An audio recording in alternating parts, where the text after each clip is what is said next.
Hey, Craig here on the third floor. Now, this might shock you, but yesterday I played my first game of the new edition of Malifaux. I wanted to share a few thoughts with you on this solo episode.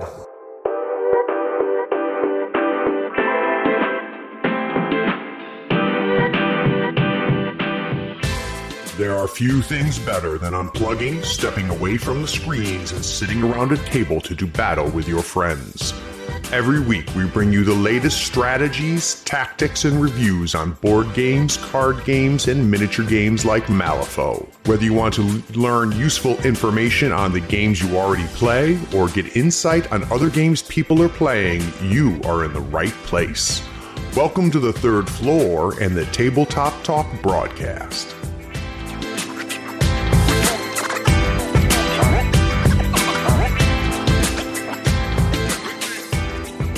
Unfortunately for you guys, you're going to have to endure a solo episode, but I wanted to kind of get my thoughts out there while they were still fresh.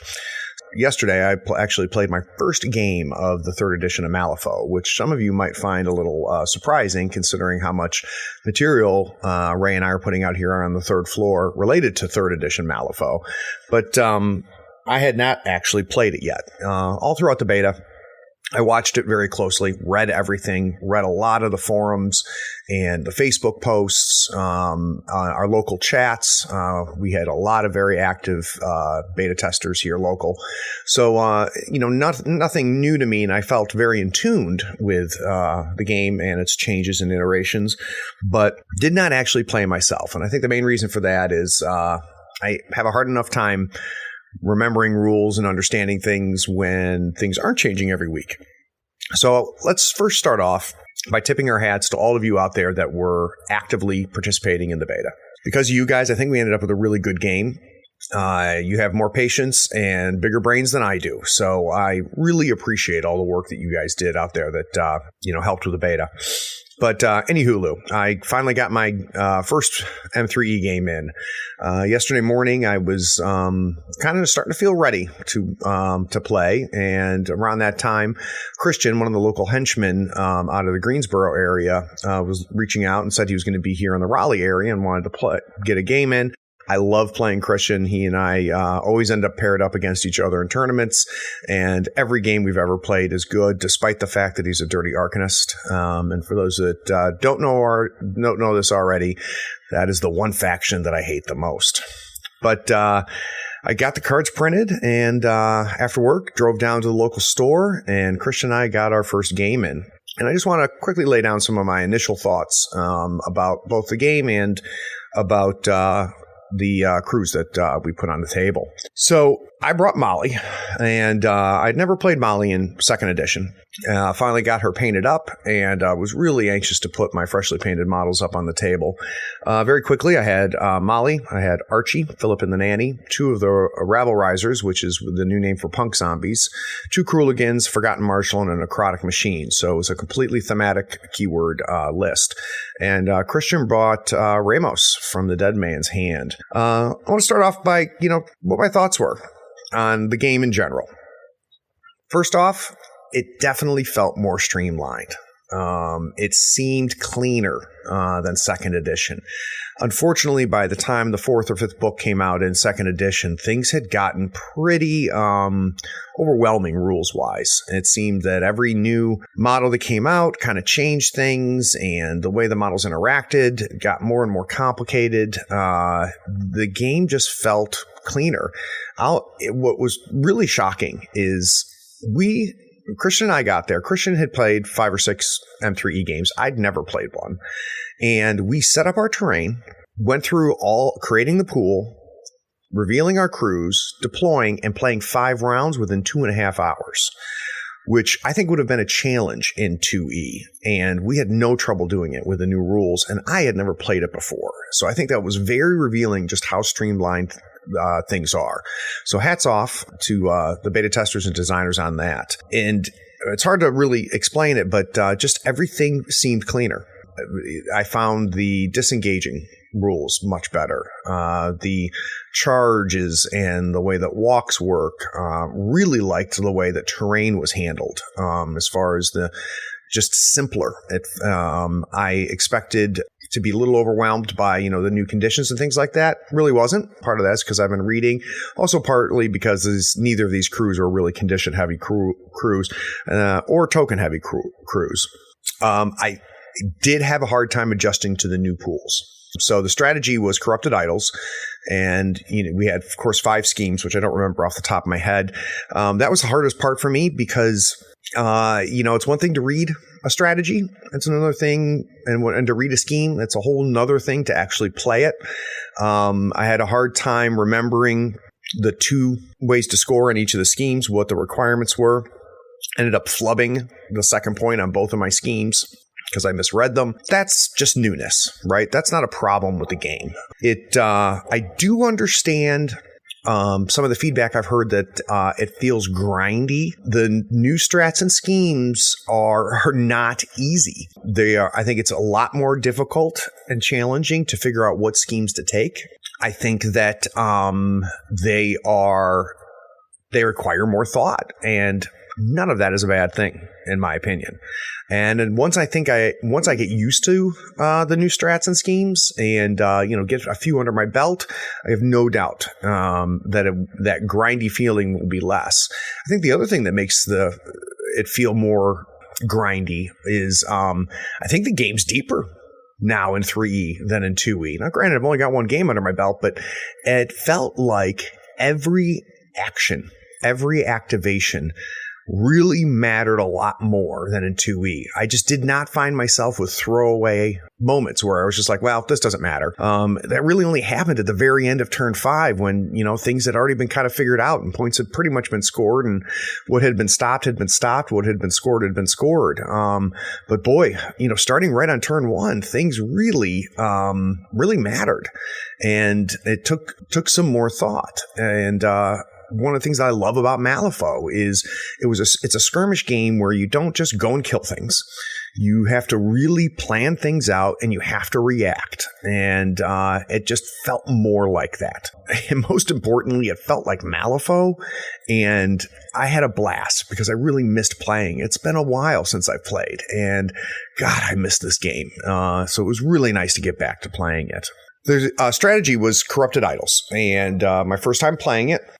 Interesting strategy. You have at the beginning of each turn, you take a look at who won the initiative and who takes the initiative. And based off the suit of the card that was used in order to determine who gets to choose initiative, you place an idol marker, a 30 millimeter marker, and you could put it on the center line, and the suit determines whether it's on the left side, right side, in the middle, and where it is. And then you can go up to an idol. A model can go up to an idol. It can interact, and it can place the idol anywhere from 1 to 3 inches away. And what determines whether it's 1, 2, or 3 inches is how much damage the model that interacted takes.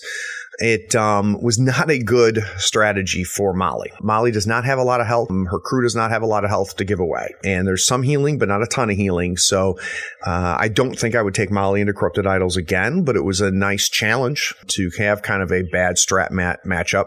My only feedback on the strategy is there's nothing currently in the strategy. And remember, we're at the end of the open beta. There's nothing in the strategy to handle when you have terrain on the center line and the marker would end up under the terrain. So, for example, we had a building on the left-hand side that was on the center line, and it was an impassable, decent-sized building. And the marker, twice, 3 times, I think. Twice, was flipped to go there. And there was no place to put it. And the way the rules read, you don't place the marker. So we only ended up with 3 total Corrupted Idols markers on the table, which, makes things difficult as far as trying to score 4 points off of it. I'd like to see some sort of adjustment to that so that if it's impossible because of terrain to place the Corrupted Idol, that there's a replacement, whether it be you use the suit of the losing initiative player, or maybe you get it as close to that location as possible, based off of the constraints of the terrain. I don't know, but I don't feel like I got the full sense of how Corrupted Idols plays with we didn't have a marker on turn 1, didn't have a marker on turn 3. But very strategic feel to it, a very different feel to it, a lot of tough decisions. Pass tokens are really important with this Corrupted Idols because you really want to be, some of the last significant activations while you're playing so that you can really, set that board state for the end of turn scoring. Me being up against Ramos, of course, I was the one that had most of the pass tokens. But again, I didn't really have the health to be able to freely interact and move those idols. But I liked it.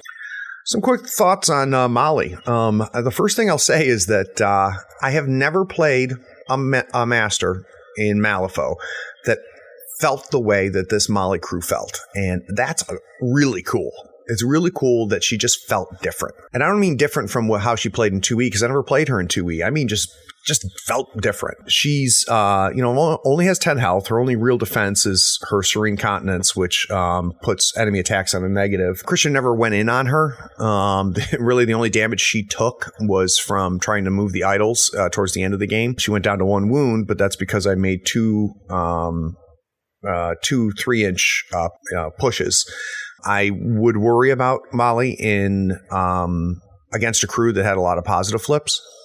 So I can't really speak to, how resilient she would end up being. Anxious to play her again. The Gorgon's Influence, which was pretty amazing. And this is at the start of her activation, you draw cards until you have the same number of cards in your control hand as the opposing player. He had an Arcane Reservoir. He had a 7-card hand. There was 2 Molly activations where I was down to 1 or 2 cards and ended up drawing 5 or 6 cards when she activated. That was very, very cool. The entire fading mechanic is interesting, where and it's thematic throughout the crew. And basically, you get a bonus every time that model gets a bonus when it discards a card.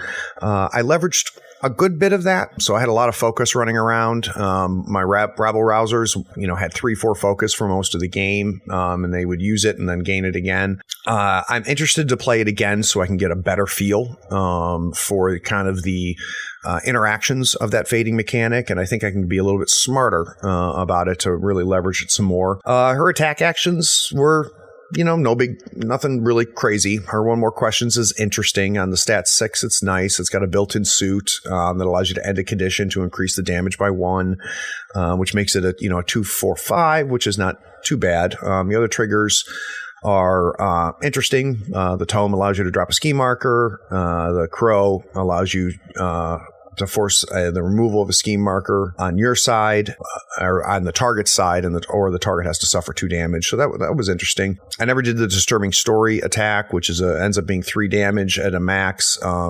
comparing the opponent's control hand versus the max hand size. The thing I probably used the most was Constructive Criticism, which is a tactical action. And it's a stat 6 with a target number 12. So you need a 6, and it's got a range of 8. It allows you to target a friendly Forgotten Minion that has already activated. And you discard a card, which has benefits for Molly. And the target gets to activate a second time this turn. So basically, you discard a card, and you can reactivate a Forgotten Minion within 8 inches. I did this, I think, 3 of the 4 turns, and had a reactivating Rabble Riser, which was nice. That was nice. Now, whether trading 1 Master AP for the 2 Minion AP, that's a pretty good trade. If the Minion is where it needs to be and you want Molly kind of out of the thick of things. I didn't really use much of anything else. Her Premonition was kind of neat, and I did that turn 1. So I got a 4-inch pulse, and any number of friendly models within that pulse may discard a card to gain focus and to push up to 2 inches in any direction. What's cool about it is that her whole crew has a fading mechanic. So you get a focused 1 from Molly's action, then each one of the models that discarded a card gets another benefit from their fading. And then Philippa the Nanny's, they're soaking up all of those benefits because she's got a thing where if someone takes a fading, gains a benefit from fading near her, she gains the benefit as well. Nothing really to say about the Necrotic Machine. I didn't realize till halfway through the game that it's a significant enforcer, which changed things. But didn't have a huge effect in the game other than it's nice to have totems that are significant. Can't really tell what I thought about Philippa and the Nanny. She was, kind of in the thick of it. She was moving idols. The Chatty is not as good as it was in 2E. I mean, they can discard a card now to interact. So, the main reason I brought her was for that Chatty, and I didn't really find Chatty that big of a deal. But, she's got a nice 2/3/5 attack with some decent triggers. She's also got the one more question attack as well at 8 inches. But I need to get Philip and the Nanny on the table some more. Archie was Archie, just beaten face. The thing that shocked me was I did not realize, or just didn't register to me, how good his leap is. So he's got a leap, and a lot of leaps in 3E, require a suit. This one has a suit built in, so it's stat 5, target number 10, and the target number has a mask, and the stat has a mask. So basically, he leaps for a 5. What's crazy is that it's a 6-inch place his leap is. I've seen other leaps out there and just assumed his leap was like a 3 or 4 inch. It's a 6-inch leap, which is pretty nuts. Kind of helps make you understand his cost 9. That coupled with the fact that he can flurry. And what's neat about flurry in a Molly crew is, when you do a flurry, you have to discard a guard, and with fading abilities, you gain benefits. So, for example, when he flurries, he gets to do his fading brain freeze, and anytime he discards a card, which he does when he flurries, he gets to heal 1, 2, 3 based on the value of one of the cards discarded. So, if you discard a moderate, he heals 2. So that was kind of a nice interaction. The Rabble Risers gain focus when they discard. So when the Rabble Risers flurried and discarded a card, they gain focus immediately, which is pretty cool. Forgotten Marshal. Really, probably the big takeaway on Forgotten Marshal is the only real melee attack he has is a Pine Box, and it's kind of meh. It's a stat 2 against size, so in most cases you're going to be even with who you're trying to Pine Box. His Clockwork Pistol is perfectly fine. It's got a decent 2/3/5. It's 12 inches, which is nice. But it does have critical strike. I think his main thing was Release the Dead.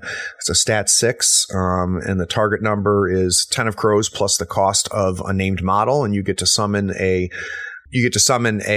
forgotten minion with a lower cost than him. So basically anything that is cost 6 or lower. The way that ends up working out is you need a 10 of crows in order to be able to summon a Rabble Riser who comes in slow with half or less of his wounds, and he's not a henchman, so he can't use a suit, so you never realize it's tough to get a 10 of crows or higher in your hand. I ended up, I think, summoning 2 Rabble Risers total, which isn't too bad out of 5 turns, but I liked him. I liked him as a model. It's definitely his shtick. I think that if you don't get at least 1 or 2 summons off of him, I don't know whether he's worth the 7 points, but he does have hard to kill, so he's got a decent amount of resiliency. Rabble Risers were cool. Hard to wound.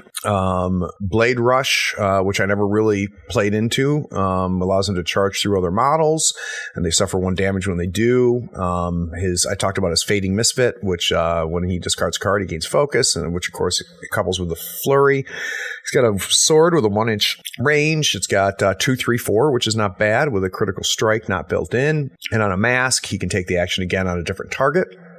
And then he's got challenge, but I enjoyed the Rabble Risers. For cost 6 model, they're pretty good. They have, health 7. They're a 5/5 defense, willpower, and hard to wound. I miss having the plus flips on their swords, which they did in 2E, but no, they were cool. Again, being able to summon them is great, and then Molly being able to reactivate them was really cool. So, the Crueligans are nice for 4.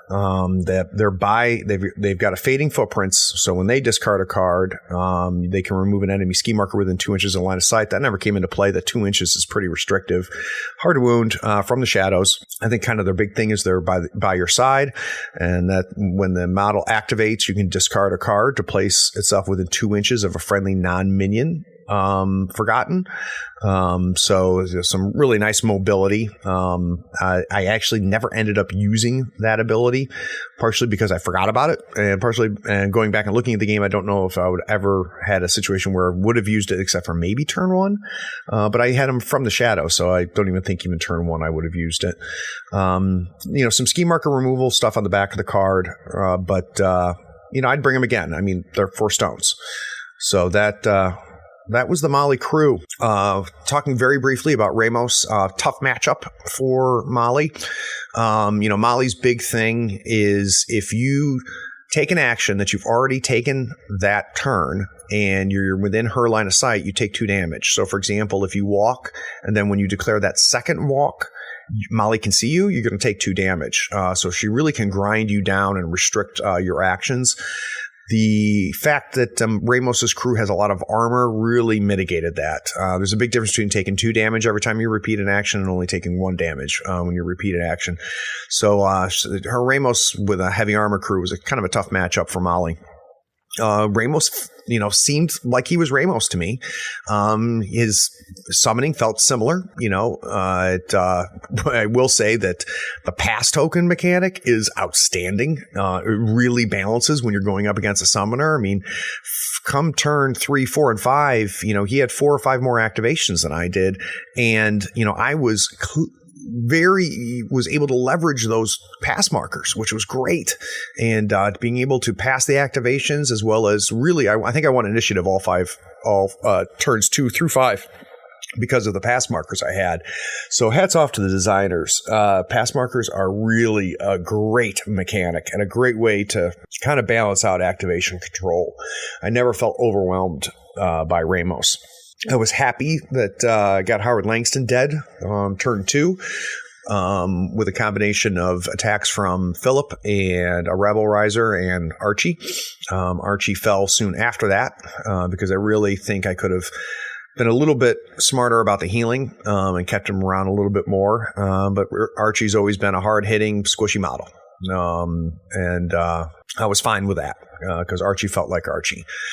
All right, so that's enough rambling on. That was my thoughts about my first 3rd edition game. The big conclusion, I had a blast. I missed Malifaux. 3rd edition felt like Malifaux. The game felt cleaner. I handled a new crew with new rules a lot easier than I thought of, and that's not a tribute to me. That's a tribute to the rule sets. So, hats off, Weird, from Aaron all the way through Kyle and everybody who's touched this game. The game is in good shape. Those of you guys out there and gals out there that, helped with the open beta and put in the time and effort to help make this a better rule set. Can't thank you guys enough. I'm excited. I'm excited to play 3rd edition more. All right, this is Craig on the 3rd floor. Don't forget to leave us a review in iTunes and make sure you subscribe. We've got a lot of fun stuff coming. I'm working on scheduling interviews with some of the weird designers. Next week, I am doing a podcast with some people to talk about Legion, the Fantasy Flight Star Wars game, which will be kind of our first non-Malifaux material. Anyway, thanks for listening. Thanks for listening. Be sure to rate and write a review on this podcast so we can find more people almost as cool as you are. Check us out on Facebook, Twitter, and YouTube by searching for 3rd Floor Wars. That's THIRD. We'll catch you next time on the 3rd floor.